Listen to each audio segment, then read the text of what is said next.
Ang hirap lang tanggapin, no, na sinasabi yun na pag ganun kang tao, pupunta ka sa impyerno. Diba? Ng taong sinasabi nilang relihiyoso sila. Paano yung sinasabi natin na mapagpatawad ang Diyos? Saan pupunta yun? At saka, Tsaka hindi... Sige, Kuya. Tsaka hindi na rin naman kasalanan nung tao na yun na ito yung maging puso ko eh. Diba? Ito yung gusto ko eh. Naging totoo lang naman ako.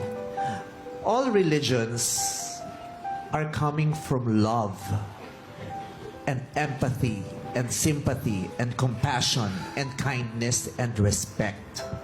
So if your religion is teaching you otherwise, it's about time you reevaluate yourself and your faith. Diba? Walang relihiyon na nagsasabi na nagtuturo sa mga taong magkaroon ng puot. Dapat magalit ka sa kanya. Magkaroon ka ng puot. Ay, wag mo siyang tatanggapin. Dapat maging malupit ka sa kanya. Anong relihiyon yun? All religion are coming from love. That's the basic teaching of every religion. Love. Doon ang gagaling lahat ng totoong relihiyon. Diba?